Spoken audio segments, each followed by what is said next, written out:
Revision everything में एक बार फिर से आप लोगों का बहुत बहुत स्वागत है। तो कैसे हैं आप लोग? आई होप आप सब बहुत ही अच्छे होंगे। देखिए, हमने बौद्ध धर्म अभी तक पढ़ रहे थे हम लोग, और उसी का ही हमारा अगला पार्ट है। इससे पहले हम लोग 4 बौद्ध संगीतियों को देख लिए थे। तो उन चारों बौद्ध संगीतियों के बाद क्या हुआ था वो आज हम इस वीडियो में देखेंगे। देखिए, चौथी बौद्ध संगीति के बाद बौद्ध धर्म 2 भागों में बट गए। यानी कुंडलवन कश्मीर में जो चौथी बौद्ध संगीति हुई थी, उसके बाद जो बौद्ध धर्म था वो 2 भागों में बट गया। और वो हमारे 2 भाग में से पहला था हीनयान, हमारा हीनयान। यह बौद्ध धर्म के उपदेशों में कोई भी परिवर्तन नहीं चाहते थे। जो हमारे हीनयान जो भाग था वो बौद्ध जी के विचारों में कोई भी परिवर्तन नहीं चाहते। यानी वो चाहते थे कि जो बुद्ध जी ने बोला है, उनके जो विचार है वो सीधे सीधे एकदम कॉपी करके पेस्ट कर दिए जाए। यानी कि वो बिल्कुल भी उसमें कोई भी चेंज नहीं चाहते थे। लेकिन वहीं पे इनकी जो दूसरी शाखा थी वो थी महायान। या महात्मा बुद्ध के उपदेशों में परिस्थिति के अनुसार परिवर्तन कर लेते थे। आगे जाकर महायान शाखा शून्यवाद एवं ब्रजयान शाखा में टूट गई।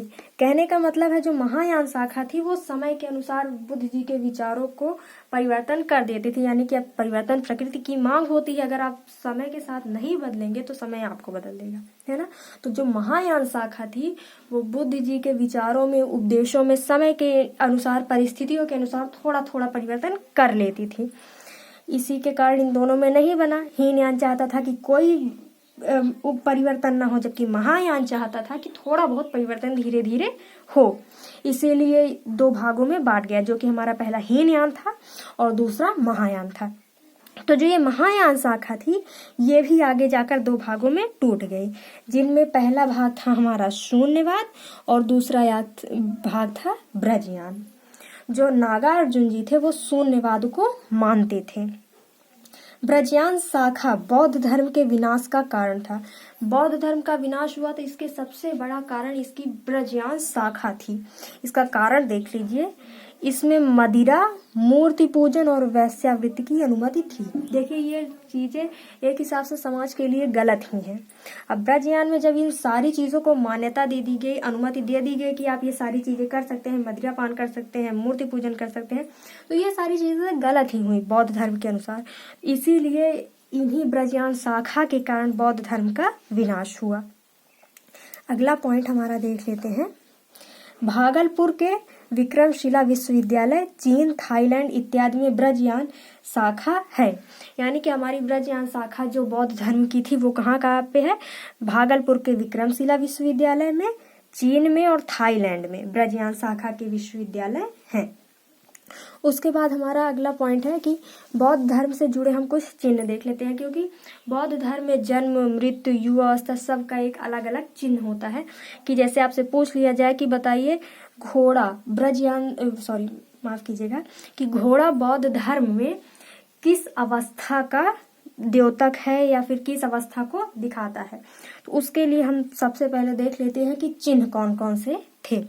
देखिए, गर्भ, हाथी, यानी कि अगर कहीं पे आपको हाथी दिखाए तो उसका अर्थ है कि गर्भ, यानी गर्भ का जो चिन्ह था वो था हाथी। उसके बाद है कमल, कमल का जो चिन्ह था वो था जन्म, यानी कि अगर बुद्ध जी के जन्म को दिखाना है तो वहां पे कमल का उपयोग किया जाएगा। उसके बाद है युवा अवस्था, युवा अवस्था का जो चिन्ह था वो था सांड। उसके बाद है गृह त्याग, यानी कि बुद्ध जी के गृह त्याग को घोड़ा दिखाएगा। अगर घोड़ा है तो उसका अर्थ है कि बुद्ध जी के गृह त्याग, जिसे महाभिनिष्क्रमण भी कहते हैं। गृह त्याग को महाभिनिष्क्रमण भी कहते हैं। उसके बाद है ज्ञान प्राप्ति, जो कि है बोधि वृक्ष, यानी कि जहाँ पे महात्मा बुद्ध जी को ज्ञान की प्राप्ति हुई थी उस वृक्ष को, पीपल वृक्ष को बोधि वृक्ष कहते हैं ना। तो अगर ज्ञान प्राप्ति की बात करेगा तो वहां पे बोधि वृक्ष चिन्ह के रूप में दिखाया जा सकता है। उसके बाद है प्रथम उपदेश, जिसका चिन्ह है चक्र, यानी कि महात्मा बुद्ध द्वारा जो प्रथम उपदेश दिया गया था उसे धर्म चक्र प्रवर्तन भी कहते हैं, जिसका चिन्ह है हमारा चक्र। यानी प्रथम उपदेश का चिन्ह जो है हमारा वो है चक्र। उसके बाद है समृद्धि, समृद्ध को शेर दिखाएगा। उसके बाद है निर्वाण, जिसका है पद चिन्ह, निर्वाण यानी ज्ञान प्राप्ति। जिसका चिन्ह है हमारा पद चिन्ह। उसके बाद है मृत्यु, यानी कि बुद्ध जी का मृत्यु का अगर चिन्ह दिखाया जाएगा तो वो होगा स्तूप, बौद्ध स्तूप। और मृत्यु को यानी मतलब बुद्ध जी के मृत्यु को महापरिनिर्वाण भी कहते हैं। देखिए नॉर्मल अगर कोई भिक्षु का मृत्यु होगी, नॉर्मल किसी बौद्ध भिक्षु की मृत्यु होगी तो उसे निर्वाण बोलेंगे, लेकिन अगर बात बुद्ध जी के मृत्यु की हुई तो उसे महापरिनिर्वाण बोलेंगे। निर्वाण और महापरिनिर्वाण में केवल इतना ही अंतर है कि जो निर्वाण है वो नॉर्मल भिक्षु की मृत्यु पे होगी, जबकि महापरिनिर्वाण बुद्ध जी की मृत्यु को कहते हैं। और मृत्यु का जो चिन्ह है वो है हमारा स्तूप। और सबसे प्रमुख स्तूप कौन सा है? सांची का स्तूप, भारत में है ना। और अगला देख लेते हैं, ये बहुत ही इंपॉर्टेंट पॉइंट है। महात्मा बुद्ध के जन्म, ज्ञान प्राप्ति तथा मृत्यु बैसाख महीने में पूर्णिमा के दिन हुई। यानी महात्मा बुद्ध के साथ जो कुछ भी हुआ वो ज्यादातर बैसाख महीने की पूर्णिमा के दिन हुआ, इसीलिए बैसाख पूर्णिमा को बुद्ध पूर्णिमा भी कहते हैं। तो आई होप आपको ये सारे पॉइंट समझ में आ गए होंगे। तो मिलते हैं नेक्स्ट वीडियो में। Thank you.